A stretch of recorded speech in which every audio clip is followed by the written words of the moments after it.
this is the place for you. No need to complicate it, it's best to keep it basic.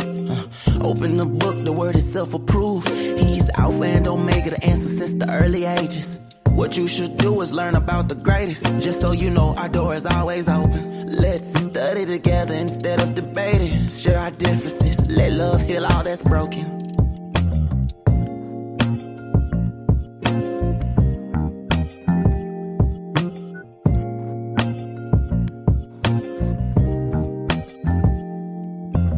If you need truth, this is the place for you. No need to complicate it, it's best to keep it basic. Open the book, the word itself approved. He's Alpha and Omega, the answer since the early ages. What you should do is learn about the greatest. Just so you know, our door is always open. Let's study together instead of debating. Share our differences, let love heal all that's broken.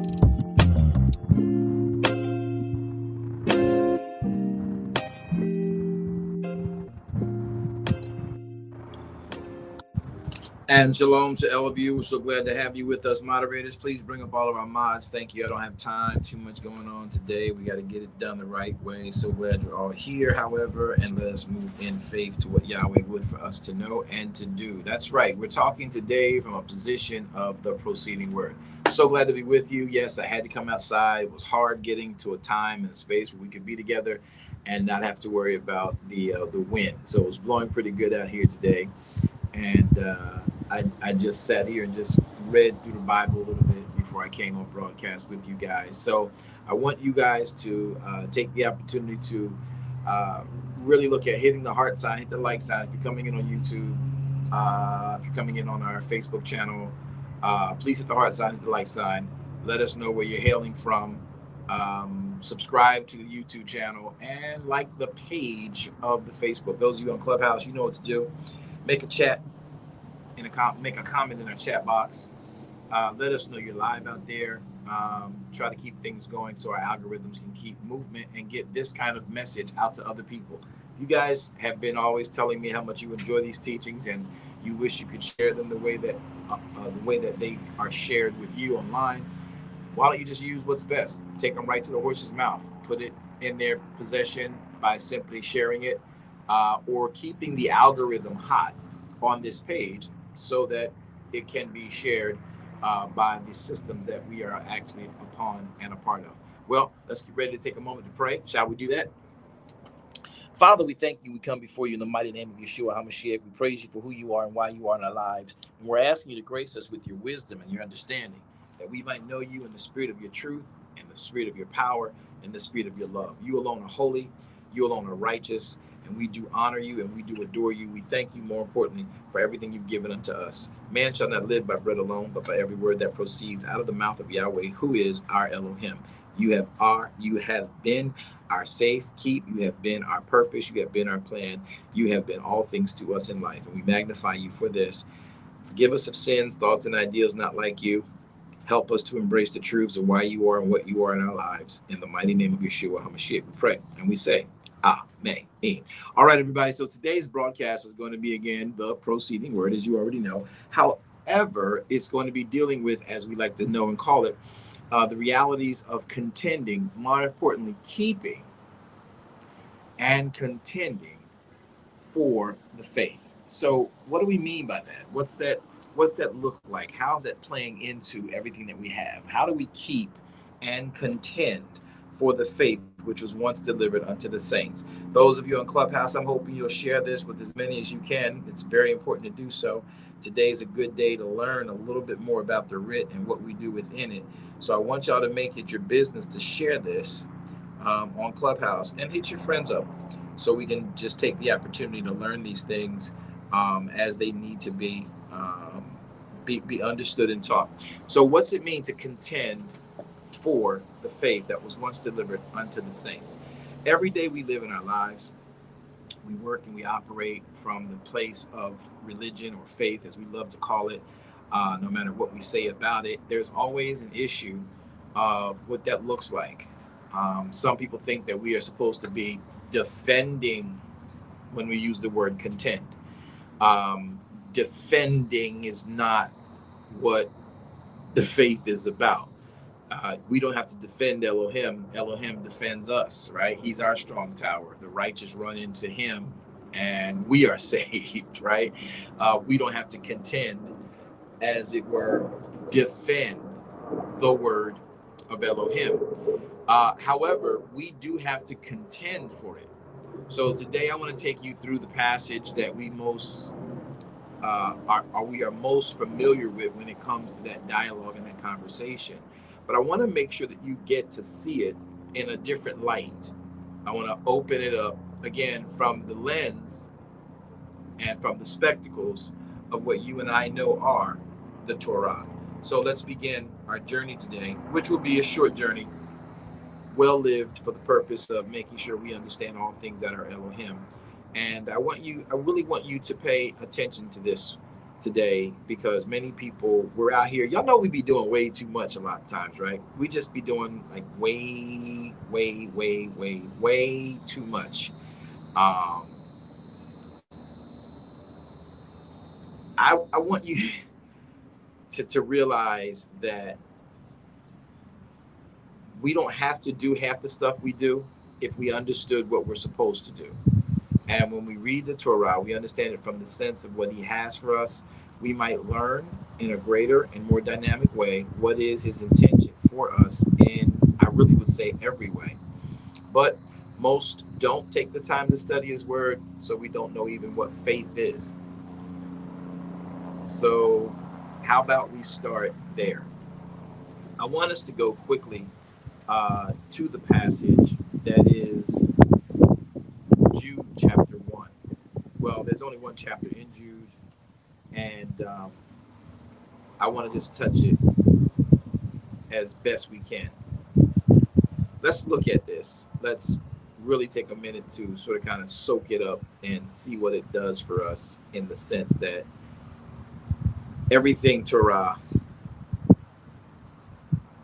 is everything Christian, if we're going to call ourselves that, right? So let's get into it and look at it now. In Jude chapter 1, verse number 1, I'll read from the beginning and then we'll start from there. How about that? The Bible declares that Jude, who is a servant of Yahweh, our Elohim, right? A servant of Yeshua HaMashiach, a brother of James, to them that are sanctified, to Elohim, who is Yahweh, and preserved in Yeshua HaMashiach, and called, mercy unto you, and peace, and love, and be multiplied. Verse 2 again. Mercy unto you, and shalom, and love, be multiplied. Now, beloved, when I gave all diligence to write unto you the common salvation, it was needful for me to write unto you and exhort you that you should earnestly contend for the faith which was once delivered unto the saints. Now, let's look at what this looks like practically. When you understand Jude's writing, he tells them, contend for the faith. I want to make sure we're clear that we are not defending faith. You don't defend what Elohim has already set forth. Remember, he is our strong tower. If we live by his word, we, the righteous, can run into him and be safe. So if we're running into him to be safe, who is our defender? He defends himself. We deem ourselves his. Therefore, we have the right to rest in him when antagonists and all types of contrariness comes towards who you are or what you are. So I want to make that very first statement and sort of dwell on it today. But I want to show you why Jude wrote this in this passage, so all of us could understand this, I would like to say, better than most care to know. Contending for the faith is a very different thing than what we've thought. And you've heard me say that. You're probably tired of me saying it. But let's look at the word contend here in the passage that's been used. So the word contend is in the Greek in this instance. the word epigenizamo, epag onizome. Okay, I don't like Greek. I promise you I don't, but I know it pretty good. It means to struggle. It means to earnestly contend for. Now, in this, you also see that if you're looking at the screen, and we've given you the Bible on screen today so you can pay attention, it comes from the word 1909 in the Greek, which is the word epe. Now, epe is a primary preposition, properly meaning superimposition of either a time, a place, an order, as a relationship or a relation of distribution with the genitive cause over, upon, etc. It also speaks of direction. It speaks of being toward you or upon you or about, above, against something, among something, as long as you're touching it, being beside it, and having charge over it. All right. It compounds. In compounds, it retains essentially the same import as at or upon, meaning that both literally and figuratively. So when we talk about the word contend, you find out here in the definition of the Greek, the Strong's Concordance. I want to make sure we're clear that verbiage, that word contend, takes you to the word epag ad nidzume, right? And then it comes from the word 1909, which is epi. But it also comes from the word 75, the Greek word 75, which is ago onidzome, right? And that word is meaning to struggle, literally struggle to compete for a prize. That hits things differently. It means to struggle to compete for a prize. Figuratively, it means to contend with an adversary. Okay? Genitive cause, it is to endeavor or to accomplish something. It does mean to fight. It means to labor. It means to fervently. It means to labor fervently. It also means to strive. Let me say these words again. The word that is into agidnadzino agonidzome is the word agonidzome, right? Which means in part to struggle, literally, to compete for a prize.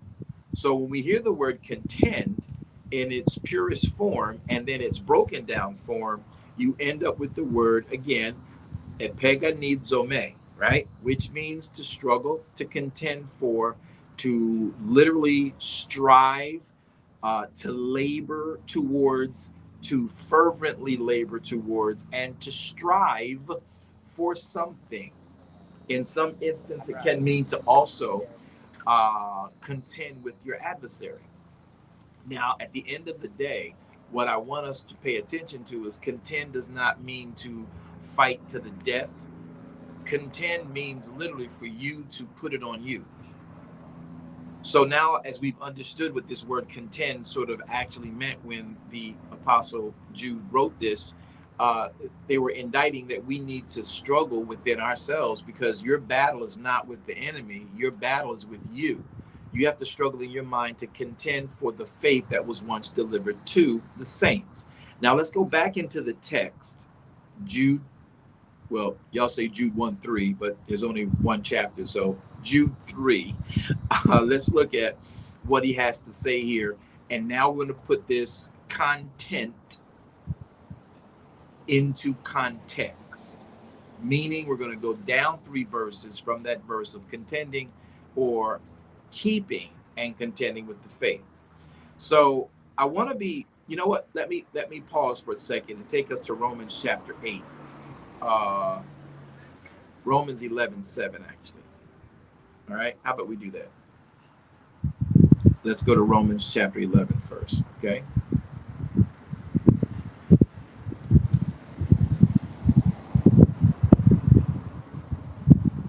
Computer issue here, guys.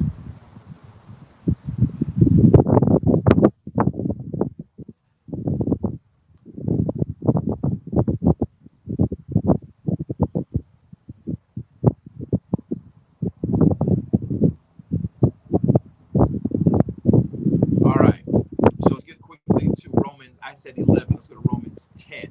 Romans 10. I'll pull it on the screen so you guys don't have to fight with it and find it yourselves. Romans chapter 10. And I want us to know what faith is. All right. We now understand that faith contention is not about fighting any person. It's about fighting ourselves. Many of us think that it's about fighting our enemy, but in truth, it's the inner me I fight with, honoring Elohim. It's my flesh suit that I fight with, trying to honor Elohim. But what does that mean? Well, let's look here at Romans chapter 10, putting it on the screen so you guys can read it. Romans chapter 10, verse number 5. Actually, let's go to verse number 4.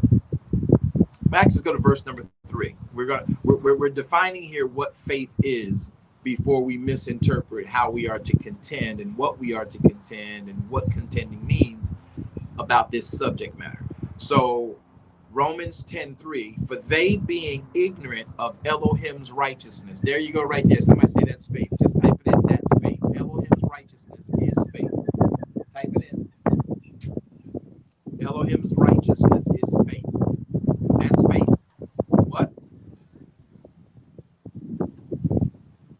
Yep. You heard it. You saw it. You read it for yourself. Let's explain it now.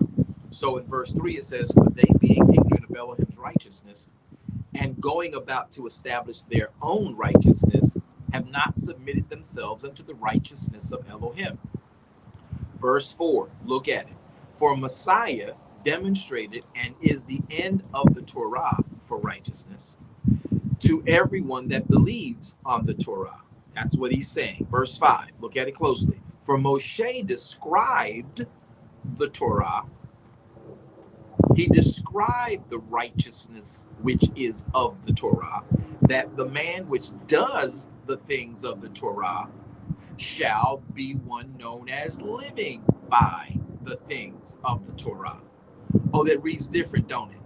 I'm going to take my time and make sure you get it. Verse 6 says, but the righteousness which is of faith, well, of what? Well, verse 5 says that the righteousness which is of the law, the righteousness which is of the Torah. So verse 6 goes on and completes that and adds more to it. But the righteousness which is of the Torah speaks on this wise. Did y'all see that? Some of y'all just clicked. It just hit. Some of y'all like, boom, wow, never saw it that way.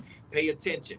But righteousness which is of Torah speaks on this wise. Say not in thine heart, who shall ascend into heaven, that is to bring Messiah down from above, or verse 7 says, who shall descend into the deep, that is to bring Messiah up again from the dead. But verse 8, listen, but what says it? What says the Torah? What says righteousness? The word is nigh thee, even in your mouth and in your heart. That is the word of faith. So then in essence, what is the word of faith? That is the faith which we preach. Now, who wrote Romans 10? Well, Romans is written by Paul. Paul makes it very clear that he is completely and strictly Torah observant. So what has Paul been preaching and teaching to the people? Faith, which we preach. And then he goes on to make this very clear. He says that if you confess with your mouth, Yeshua HaMashiach, believe in your heart, Elohim raised him from the dead, you shall be saved. Now, I want to go and keep going because I want you to understand what faith is so you know what you are technically contending with. So this states on in verse number 9, he says, if you confess with your mouth Yeshua HaMashiach, believe in your heart that Elohim raised him from the dead, you shall be saved. For with the heart man believes unto righteousness, with the mouth confession is made unto salvation. Verse 11, for the scriptures have said. For the scriptures have said, your Bible is not the scriptures that Paul is talking about. They're the scriptures to you and I today. Let me help y'all with this. Let me look at you in your eyeballs. The scriptures have said. The scriptures when Paul wrote was not the Bible you and I read. Though the scriptures are in the Bible you and I read, when Paul wrote this, his writings were not a part of the book that you call your Bible, whether the 84 book Apocrypha or the 66 book Common Day King James Authorized Version. That wasn't the scriptures. You and I deem that the scriptures because it's a holy set of literary work, right? But when Paul writes about the scriptures, Paul is talking about the Torah. That's what he's talking about. So when he says the scriptures, look at this passage again. Look at it now. He says this in verse number 11. This is where we are. Verse 11, for the scriptures say, whosoever believes on him shall not be ashamed. For there is no difference between the Jew or the Greek, right? For the same Adonai is over all and is rich unto all that call upon him. For whosoever shall call upon the name of Adonai shall be saved. Verse 14, how then shall they call on him in whom they have not believed? And how shall they believe in him who they have not heard? And how shall they hear without a preacher? How shall they preach except they be sent? Can somebody say that was Yeshua? I'm going to read verse 14 again, and I need somebody to say that's Yeshua. How then shall they call on him in whom they have not believed? Is it that they're believing in Jesus? Is it they're believing in Yeshua? No. But what does Yeshua represent? How shall they call upon him in whom they have not believed? And how shall they believe in him whom they have not heard? And how shall they hear without a proclaimer of the teachings of Adonai? So remember verse 13. Whosoever calls upon the name of Adonai shall live. But, how shall they call on him in whom they have not believed? Yeshua came to show them so that they would believe on the word, right? Verse 14, part B. And how shall they believe in him whom they have not heard? If you've heard me, you've heard the Father. That's what Yeshua said. Watch this next part. How shall they hear without a proclaimer of these teachings? Yeshua HaMashiach was the epitome of the Torah. He was the Torah in flesh. He is Adonai in flesh, propagating, introducing, and letting the people hear what he has had to say. Somebody shout, verse 14 is in fact Yeshua.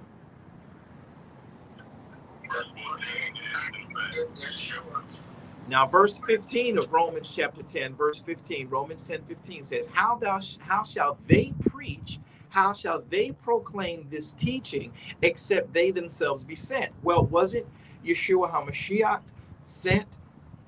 He left and told his mom at the wedding in Canaan, hey, look, mom, I got to go because you got me doing parlor tricks up here. I got to go. So verse 15 says, how shall they preach except they be sent? As it is written, before Yeshua ever came on the planet, before Yeshua ever touched dirt, how beautiful are the feet of them that preach the gospel of Shalom and bring the tidings of good things. Listen again.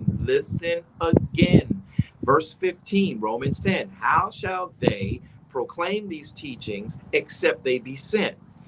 We remember as it's written, meaning the scriptures have said, the times of the prophets have propagated. How beautiful are the feet of them that teach the gospel of Shalom and bring glad tidings of good things. So when Paul makes this statement, he puts this out here. He is being extremely sincere about the reality that this was beyond Yeshua. This was before Yeshua. It will be after Yeshua. So what is faith? Verse 16, but they are not all obedient, and they have not all obeyed the good news. For even the prophet Isaiah has said, Adonai. This is Isaiah 53, y'all. He's quoting Isaiah 53. Adonai, who hath believed our report? Wow. Verse 17, look what Paul then says. So, faith comes by hearing, and hearing comes by the word of Elohim. So you now get an understanding that what faith is. So faith is the word of Elohim. Faith is the Torah. Faith is Elohim expressing himself to you and I as to what we should do walking in the earth that Elohim has given us, put us in to labor within. So I want to be very specific about this. as we move closer. There will be a part 2 to this because I can't finish all of this today.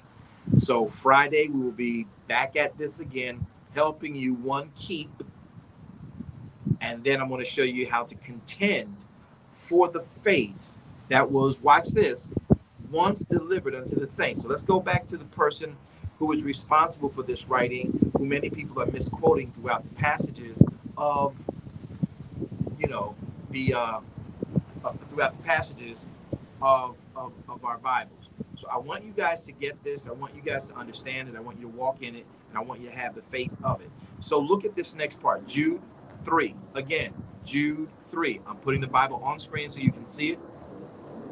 Jude 3. He says, "Beloved, I give all diligence to write unto you of the common salvation." That's the good news, y'all. Common salvation is the equivalent of the good news of shalom, because in shalom is the manifesting and the provisions for your salvation. Because if you understand shalom, you realize, and I'm going to put this on the screen for those of you who are viewing that might not really grab this and always wonder why we talk about the 13 attributes of shalom. But if you pay attention to shalom, you have harmony, you have wholeness. Isn't that what we want when we get saved? We want to be made whole again. We have health. Well, isn't that a part of salvation? We have a sound mind. Well, you're saved from losing your mind. You have completeness. You're saved from being less than what you should be. You have fullness. You have a rest for your soul. You have a wealth. You have a safety. You also have tranquility. See that word safety? That word safety. Do y'all see that word safety? Do y'all know that means salvation? And being safe in him, you are tranquil. You are prosperous. You are in perfectness. You are also a part of what we call and having the welfare for your being. These are the elements of salvation that many people miss because we're trying to preach so many different things. Remember, salvation is of his word. So look closely at this when we go back to what he is telling us in the book of Titus. Jude 3. I'm back here. It's on your screen so you can watch this. "Beloved, I give all diligence to write unto you about the common salvation, about the gospel of the good news of shalom." I give diligence to write this to you. That means I have to be diligent. I'm painstakingly writing this out to you. "It is needful for me to write unto you and to exhort you that you should earnestly contend." Remember the word contend. You should earnestly contend. Remember the word contend. The word contend is, again, the Greek word epa. I can't do Greek as well as I do Hebrew. Epagonizome. Okay? That's what it means. It is for you and I to earnestly struggle to keep this up on us. We are to contend for the faith. Keep faith on us. Which was, here it is, which was once delivered unto the saints. Well, when was that once delivered to the saints? Does anybody know? Anybody have an idea? Anybody care to comment? Because what was that once delivered to the saints? Here are the things we need to understand about this. He is talking about what was given to Moshe. Because then they were considered the saints of Elohim because they were the children of Israel. They were unified. They were obeying him for the most part. But what was delivered unto them? There were 2 times the word we know had this spiritual connotation of real bona fide deliverance. And when something is delivered unto the saints, you got to realize that it was at the time of Moshe. And more importantly, it was at the time of the resurrection and the ascension of Messiah. Once he preached, he then went away. He told them, "It's expedient for me that I go away. For if I do not go away, then the Comforter cannot come." And the Comforter comes when the word is on display. So the time of what we call in Christianity Pentecost, which y'all all should know, Pentecost should have never been called Pentecost. It should always have been left at Shavuot, Shavu. However you want to dialect pronounce that, you can do it. But this is what Shavuot is about. It was not about this holy spiritual thing. It was about the Holy Spirit himself. It wasn't about some speaking in tongues, though the Ruach HaKodesh can make that happen. So when we understand that the contending for faith and what faith is his word. It was given unto the saints. What faith was given? Once given unto the saints, as Jude writes. Well, let's just go back and look at what we know to be truth from the writ. I'm going to take you back as far as Deuteronomy chapter 28, because I know that you all are familiar with this. And while you're doing your lunch breaks and you're tuning in with us at this moment, you know this passage well because it's been told oftentimes, and we love to talk about, oh, blessed is he in the city and blessed in the field, and blessed when I come and blessed when I go. My enemies turned around, come in one way, shoot out 7 different ways. Oh, I'm blessed, ooh, I'm blessed, ooh, I'm blessed, ooh, I'm blessed, hallelujah. You know, all of that wonderful stuff. But here is what you need to understand about that which was once delivered. And you like this passage, so let's use this passage to drive home Elohim's point. Look at it. Deuteronomy 28, verse 1. Again, what is faith? We know that faith comes by hearing. Hearing comes by the word of Elohim. Secondly, let's really put this to bear. Let's put this to earn. Let's earnestly put this in here. The contention of the faith, right? The contention of the faith. We know now what faith is. Faith is the Torah. Faith is his word. What was delivered once to the saints? The Torah. How do you know that? Well, look at this passage right here in Devarim chapter 1. Look at what he says. And it shall come to pass, if you will hearken diligently unto the voice of Yahweh your Elohim. Somebody say that's Adonai. You can say it. It's okay. Somebody say that's Adonai. That's Adonai. You can say it. It's okay to say it. It's safe to say it. That is Adonai, right? And so because of this, we now understand that what Yahweh has done is he tells them, if you will keep the voice of Yahweh in front of you, that voice of Yahweh is Adonai. That is his word. That is his word. There is no miscommunicating that. You can't screw that up anyway unless you're trying to be religious. Okay? You can't do it. You cannot screw that up. That's what the voice of Adonai, the voice of Yahweh is. Verse 1 again, Deuteronomy 28. It'll come to pass if you will hearken diligently unto the voice of Yahweh, who is your Elohim, to observe and to do all his commandments. So really, Deuteronomy 28 sounds like what Jude is saying in verse 3. Jude is saying we should contend for the faith. Listen what he's saying.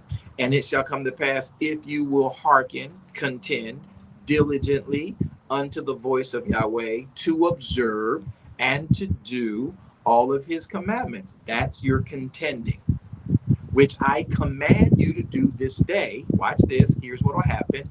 Yahweh your Elohim will set you on high above all nations of the earth.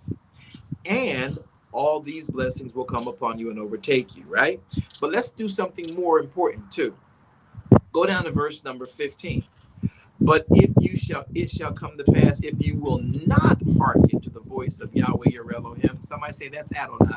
Say that's Adonai. Come on. Say that's Adonai. That's Adonai. Uh-huh. That's Adonai, right? And that's his word. So if you will, verse 15, if you will not hearken unto Adonai, if you will not hearken unto the Torah, to observe, to do all these commandments, all these mitzvahs, and all of these statutes, which I'm commanding you this day through the works and the writings of the Torah, that there are going to be curses that are going to come upon you, and they're going to overtake you. So what is Jude really saying to us as a people who should be catching that? Is that, listen, you know, if you're not happy with the curses that have fallen upon you, then we need to obey him. We should contend. We need to contend for the faith. We need to contend to keep his word up on us, clothed in his rightness. That is what contending for the faith is about. Not you defending the faith and fighting against everybody's doctrine that everybody's putting out here. And you're trying to say, oh, you should not kill and you should not this. Listen, I'll talk about this on Friday, but I'll touch it right now. Yahweh said when he gave Yeshua HaMashiach, and Paul, this author, goes on to help indict that, listen, there is a new commandment. Oh, no, no, no, no, no, no, no, no, no. Don't misunderstand. It's not like there's a new set of instructions. No, there's a new covenant that he is making with us.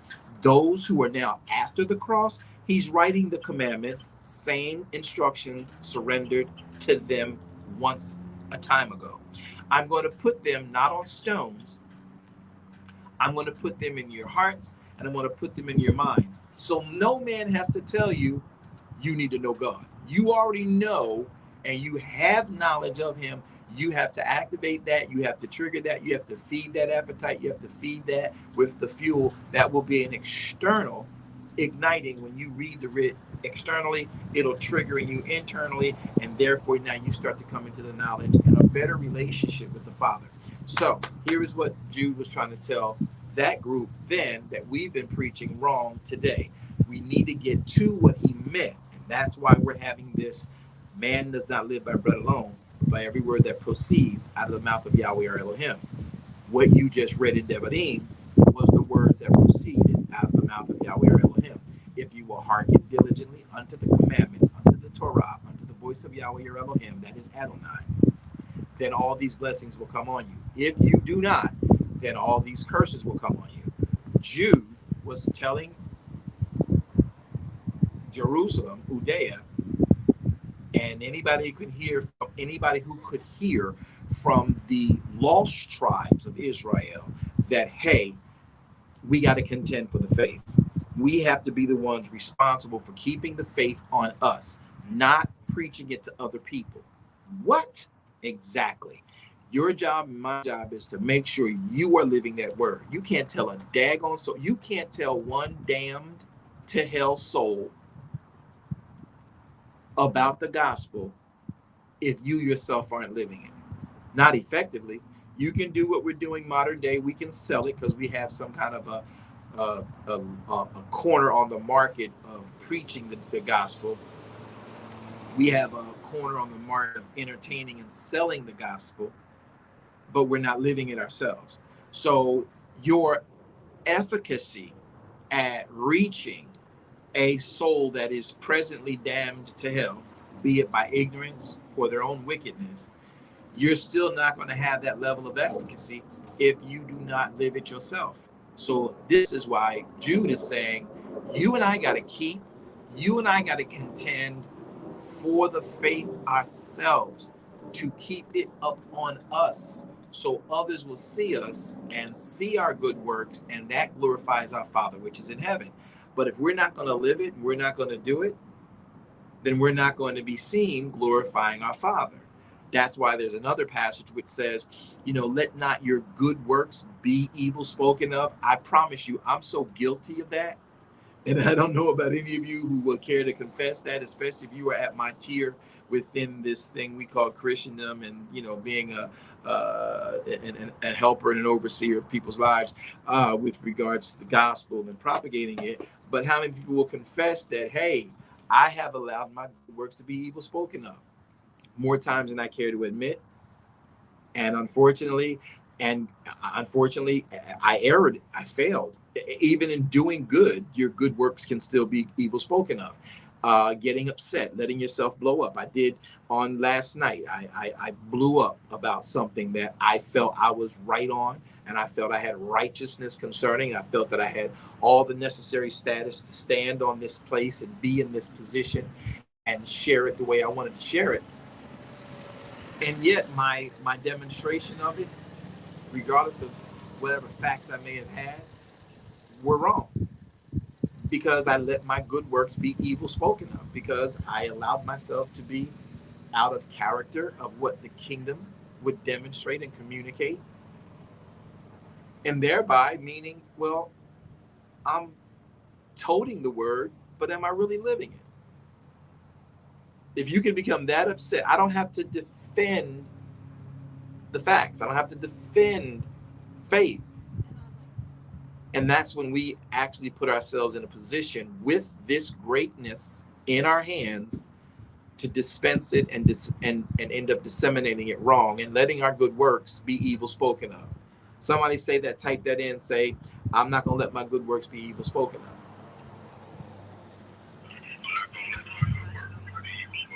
And and it's a statement that we try to make, right? But it's sometimes when we get in situations, we don't realize just how simple it is to actually let your good works be evil spoken of. So, and I had to wake up and go and try to make an effort to repent and apologize to a mutual peer, of my heart.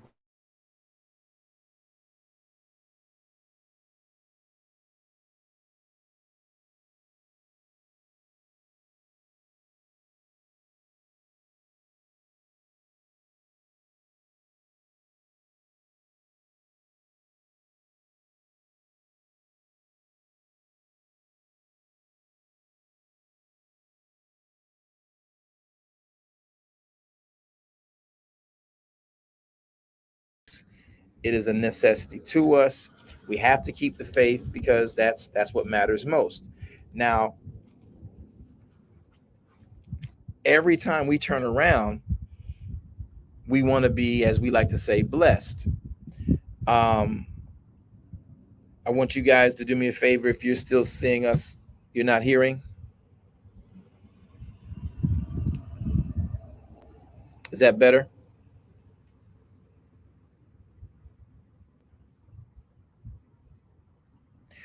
You can hear me on Clubhouse because I promise you, my you're back on Facebook. So you on Facebook, contact them on Clubhouse and let them know we're not going to be on Clubhouse. My phone just died again. But when we talk about keeping the faith and contending for the faith that was once delivered unto the saints, Clubhouse can hear me still. All right, I'm not going to deal with that. Y'all just tell Clubhouse they won't be hearing me soon, so bring them over to Facebook. All right, those that are on Clubhouse, bring them over to Facebook and or YouTube, and please close the room.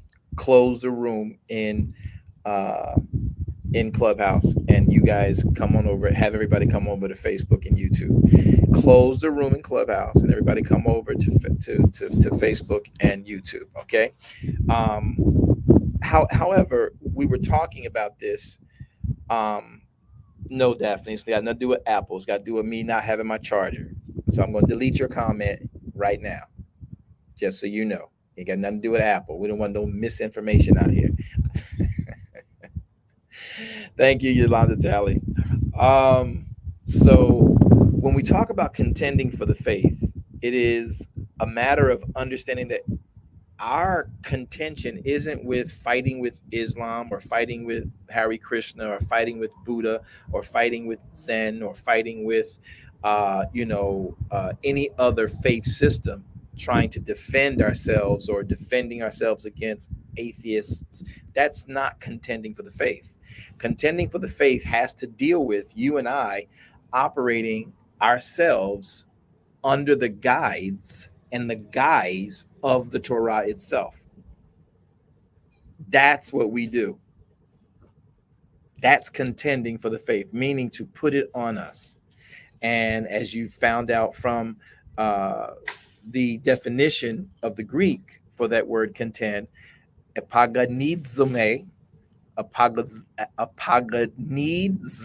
I don't like Greek, but I'll do it all day.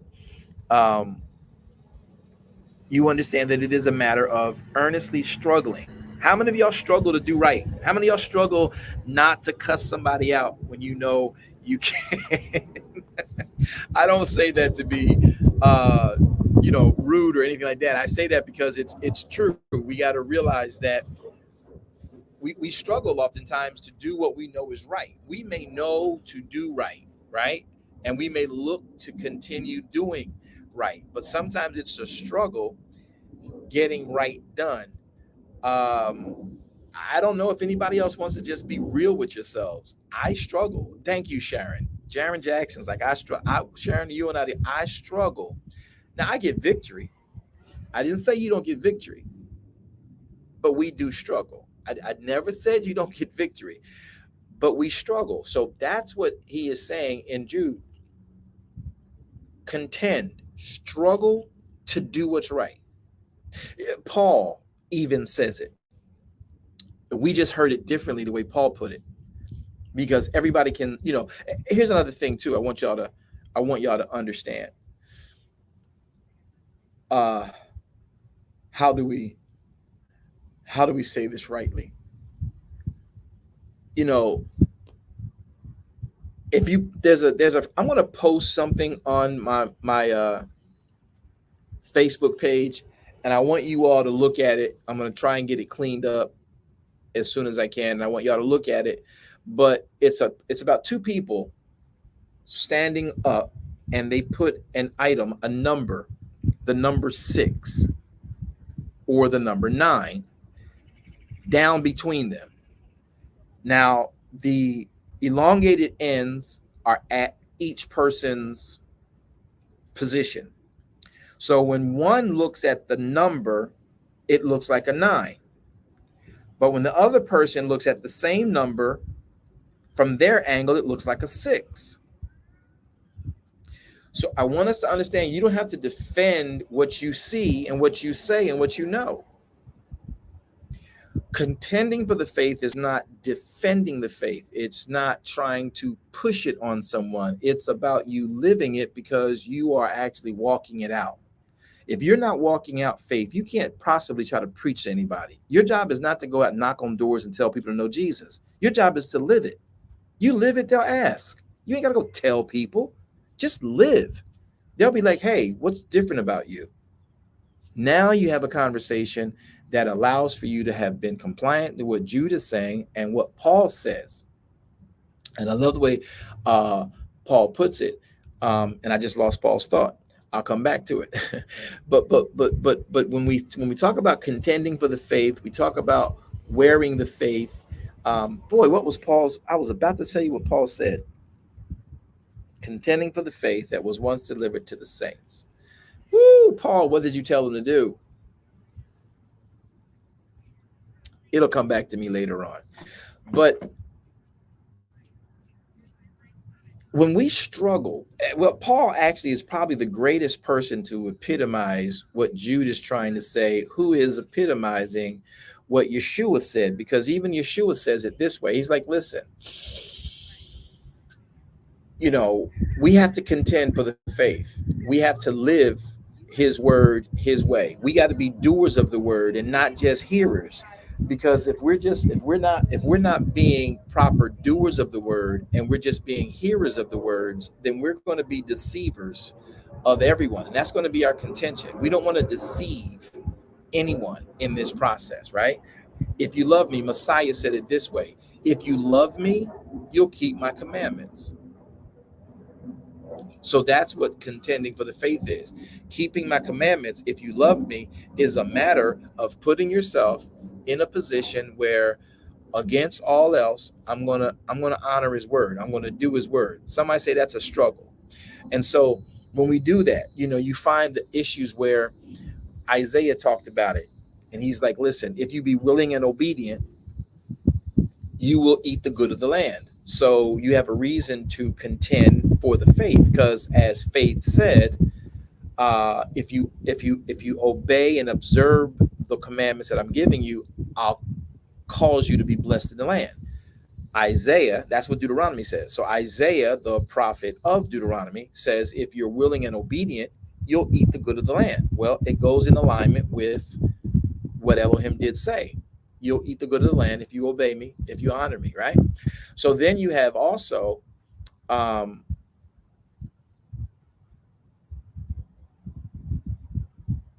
reality that Messiah said in John 14, he says, if anyone loves me, that person's going to keep my word. And if he keeps my word, my Father, of course, is going to love him. And we will come and we will be with him and we'll make our home and we'll make our abode with that person. That's if you love me. Now, if you don't love me, that's another ball game. I love it the way that Paul says it too, though. Paul says, obey, the word of Elohim. Keep the word of Elohim in your mind. Keep the word of Elohim in your members, in your being, so that you're able to please the Father. All right. We're going to talk more about this on Friday, but I want to leave this one passage that really sort of kind of sets a lot off, and we need to make sure we don't forget. It was Brother James. James wrote this. I think it was James 4:7. All right, where he's telling us we have to submit ourselves, therefore, to Elohim. Well, how do you submit to Elohim? You observe and you do all that he has commanded us, and that would mean the Torah. So when we submit ourselves, therefore, unto Elohim, we have to resist the enemy. Matter of fact, when we submit ourselves to Elohim, we are resisting the enemy. And then the enemy, when you start to turn your back on it and submit to the word, your enemy has to now leave you, because you've proven you're giving your attention to Elohim. This is what James and who we call Jude are discussing. Hey, we got to contend, not defend the faith. You got to contend, not defend your faith. You got to contend, not defend the faith. Every time you decide to go in like you tough and you hard and you trying to get in to prove your point and knock the devil out of somebody, you're in a defense and a fighting posture, which is not the process of following peace, following shalom with all men. So contend does not mean to defend. Whether you're going to go southpaw, whether you're going to go, it doesn't mean you're going to put on. You're not fighting to defend faith. It doesn't need you to do that. It needs you to put it on. In your failures, in your successes, you struggle whether you succeed or whether you fail. You struggle to obey your game plan. You struggle to obey the strategy you put forward. And for you and I, by faith, the strategy is his word. When we disobey his word, when we walk away from that level of faith, when we walk away from the instructions of faith, we don't get the successes that we need. But when we return to it, whether you failed or succeeded or not, when you turn back to him in faith, he got you. So you and I have to contend for the faith which was once delivered unto the saints. Why? Last part, and I got to go because I got 2 minutes. Here is why we contend for the faith. Let's go back to Jude. I'm going to put this back on the screen for you guys to see it, and you can read it for yourselves. There's a reason you have to contend for the faith. There's a reason you have to contend for the faith. There's a reason you have to contend for the faith. Jude chapter 3, Jude chapter 1, there's only one chapter, verse 3, makes this statement. Please pay attention and read it. I'm going to read it again so we can close out. Jude says, verse 2, mercy and peace, mercy and shalom, and Elohim's love, I pray, are multiplied towards you. Verse 3, beloved, when I gave all diligence to write unto you of the common salvation, it was needful for me to write unto you and exhort you that you should earnestly contend for the faith which was once delivered. Y'all know it was delivered, right? Back in the time that you have the Torah given to Moshe to the people of Israel. Then you and I have a demonstration of that in Shavuot. You call it Pentecost, right? So he says that you should earnestly contend for the faith which was once delivered unto the saints. Verse 4, watch. Because there are certain men and women who have crept in unawares to you guys, who were before of old, they were ordained to this type of condemnation.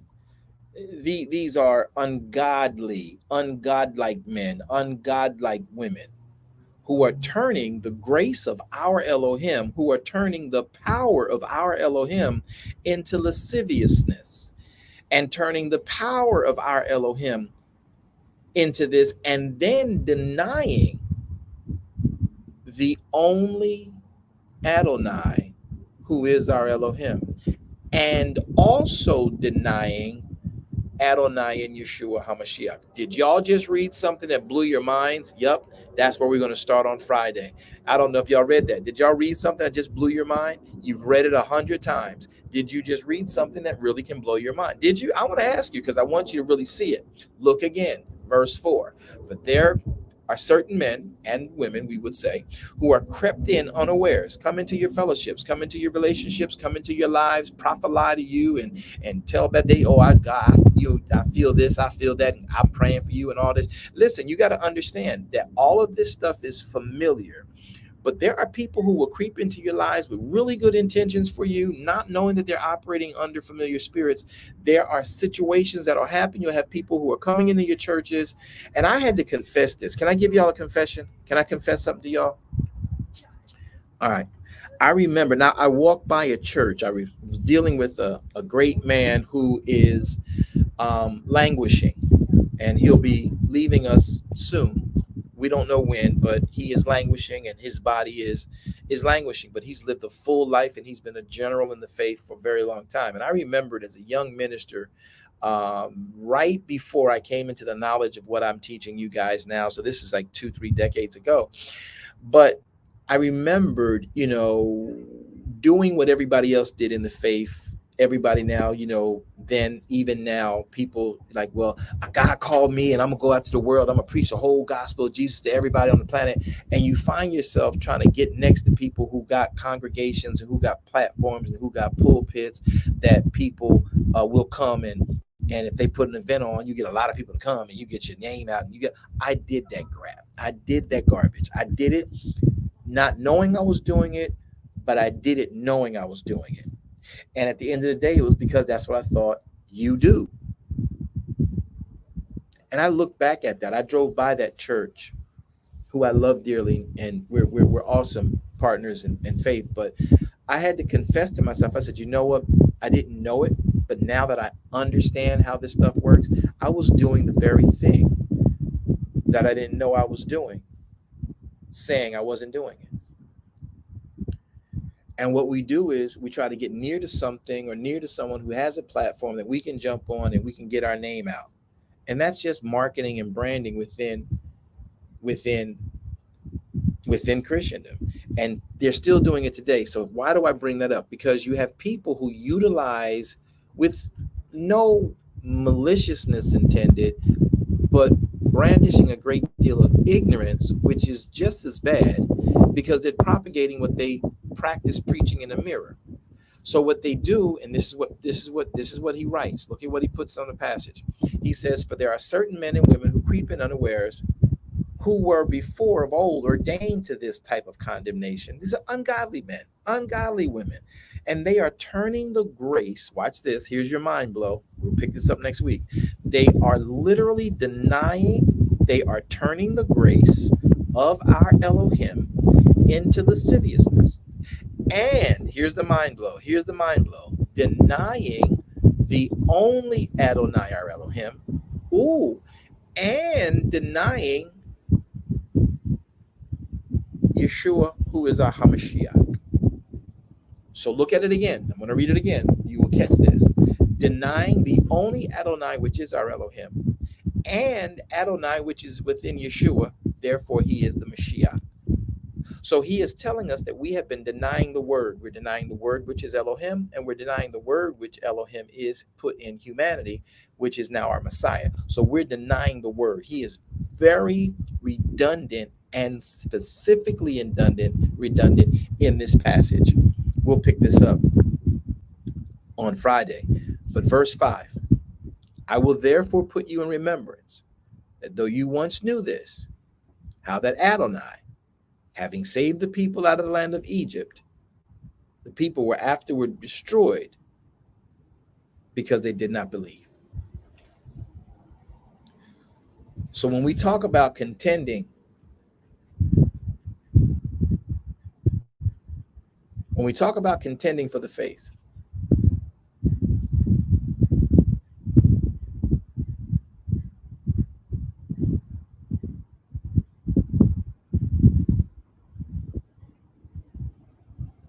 it's about wearing it. Even if you get it dirty, it's about wearing faith. Contend, struggle to do what's right at all times. Paul says, "O wretched man that I am, who shall deliver me from the body of this death?" I've asked you, Yahweh, 3 times to remove this from me. And Yahweh says, yeah, but son, my grace is sufficient for you. Whew. So when you are at least making the efforts to comply with, in fact, the Torah, all have sinned and come short of the glory. We are not justifying any sin or anybody's sin. But his grace isn't to be given over to lasciviousness. His grace is sufficient for you who will contend and brave that struggle to pull every imagination and every thought into the obedience of Elohim's word. Keep the word. Faith comes by hearing. Hearing comes by the word of Elohim. Contend for the faith. Keep the faith. You wear this, and that glorifies the Father. My name is Apostle B.W. Jones. We've been with you guys right here today on the Proceeding Word, and we just wanted to be outside. And you know, when we're on location, we have maybe a little bit less of the technology we like to have, and I didn't charge my phone. I was too busy trying to find the right space and place, and so here we are today. Clubhouse is 38 hot with me, I'm sure, but we don't know how long that'll be lasting. So man shall not live by bread alone, but by every word that proceeds out of the mouth of Yahweh, who is our Elohim.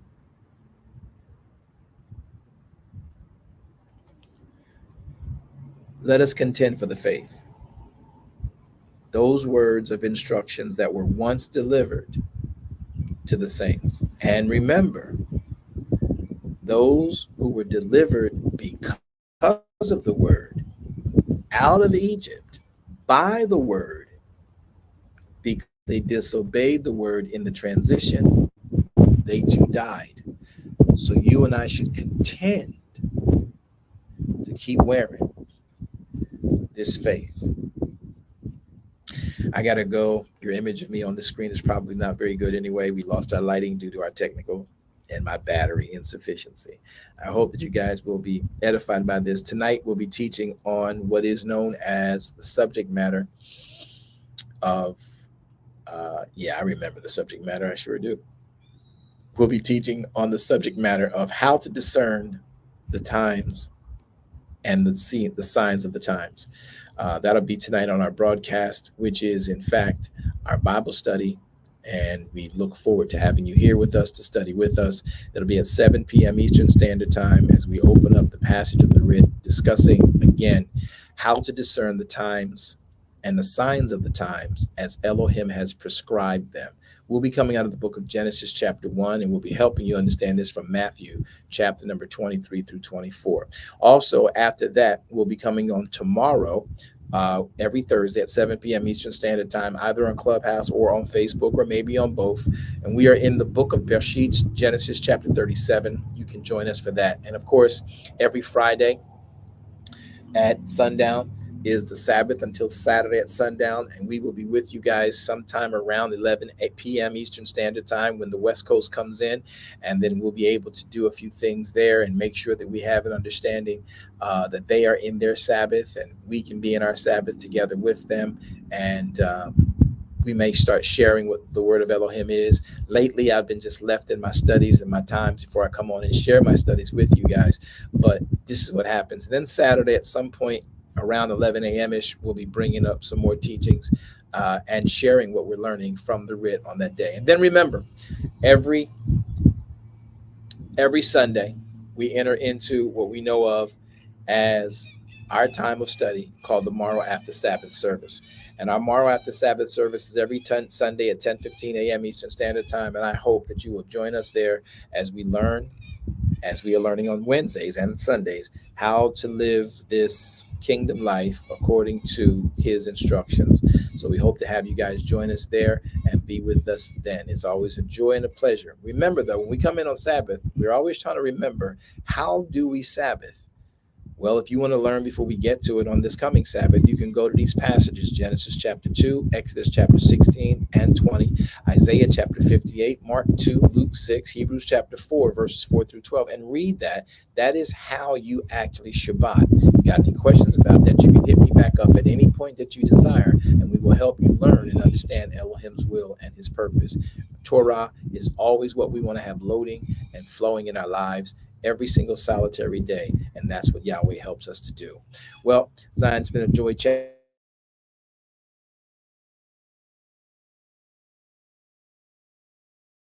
Thank you for tuning in today. I hope that this message has been a blessing to your very life and your soul, and more importantly, your walk with the King. Well, we have come to the end.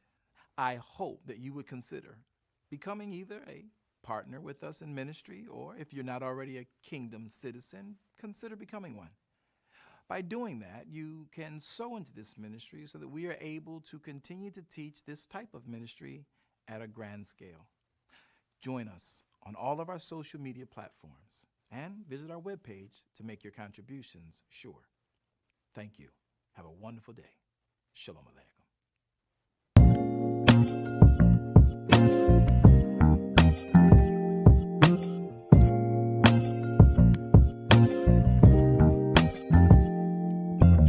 If you need truth, this is the place for you. Don't need to complicate it. It's best to keep it basic.